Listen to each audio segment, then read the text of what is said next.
anak-anak, selamat berjumpa kembali bersama Ibu Tri Rubianti. Kali ini kita mau belajar tema 3, subtema 1, pembelajaran 3. Bagaimana kabar kalian anak-anak? Tentunya sehat bukan?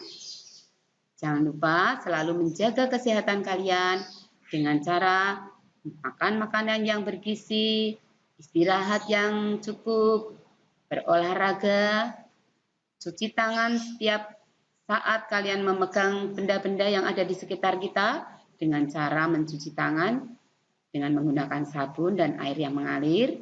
Jangan lupa selalu menggunakan masker apabila kalian keluar rumah. Nah, anak-anak, kita mau belajar bersama-sama.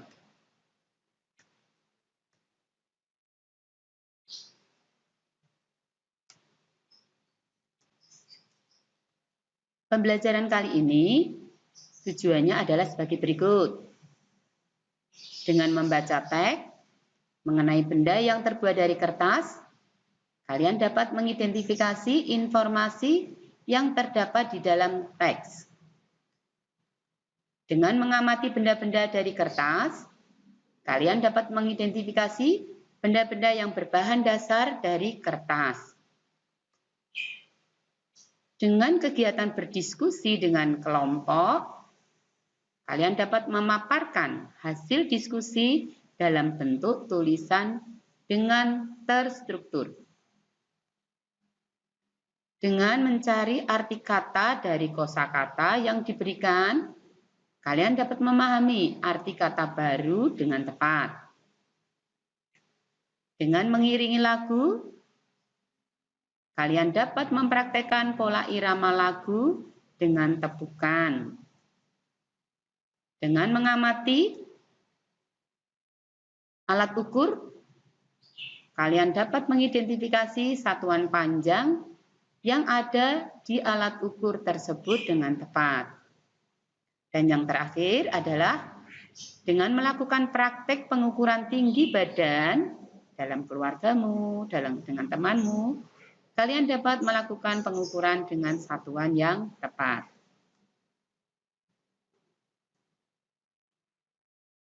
Anak-anak, kita amati benda-benda yang ada di sekitar kita.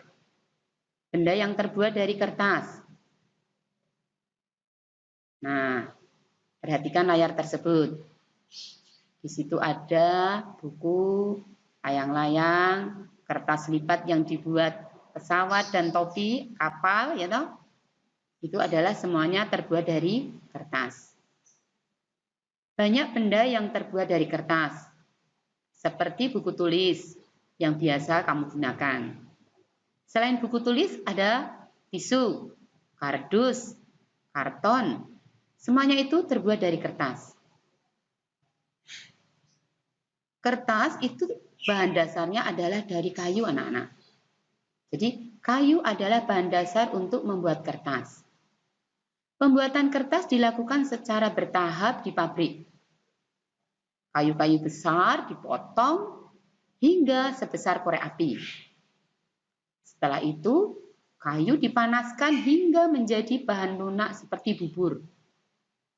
Nah, bubur inilah yang disebut bubur kertas atau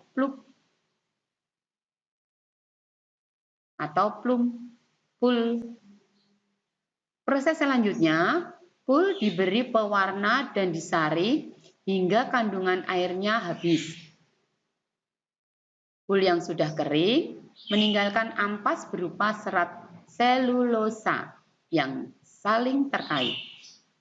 Kemudian serat selulosa ini digiling hingga pipih menjadi seukuran kertas yang diinginkan. Cobalah kamu menulis di atas kaca.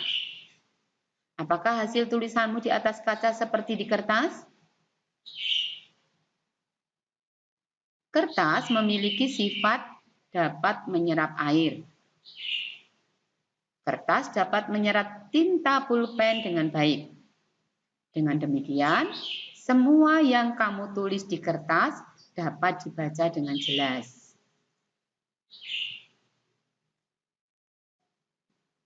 Anak-anak, coba kita berdiskusi dengan anggota keluargamu ya. Sebuah fakta menunjukkan kalau kita menghemat 1 ton kertas, berarti kita menghemat 13 batang pohon besar. Fakta yang luar biasa, bukan? Apa yang bisa kita lakukan untuk menghemat kertas? Nah, ini ada 2 temanmu, yaitu Udin dan Siti. Dia berpendapat, setiap tahun ajaran baru, si Udin meminta ibunya membeli buku tulis baru. Sekarang, Udin menggunakan buku lama. Buku lama yang halamannya belum habis, belum terpakai. Jika ingin terlihat seperti baru, Udin menggantinya dengan memberikan sampul, ya. Menggantinya dengan sampul. Nah, pendapat Udin adalah sebagai berikut, anak-anak. Udin tidak dapat menghemat kertas sebanyak 1 ton. Akan tetapi, bila setiap orang melakukan penghematan, pasti berton-ton kertas dapat dihemat. Asik bukan? Nah, pendapat Siti bagaimana? Kalau Siti akan memanfaatkan kertas yang masih dapat digunakan. Misalnya, menggunakan kertas di 2 sisinya. Dengan demikian, tidak menghabiskan kertas banyak. Ini pendapat Udin dan pendapat Siti. Bagaimana dengan pendapat kalian?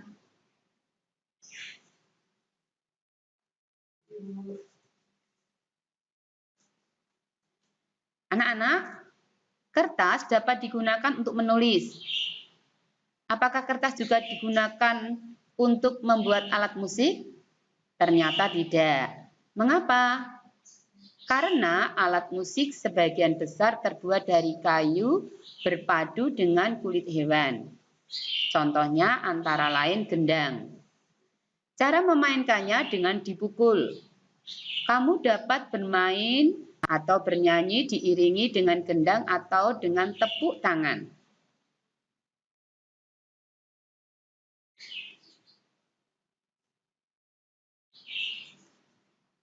Nah, kita berdiskusi ya anak-anak. Bahan dasar kertas adalah kayu. Kayu berasal dari pohon.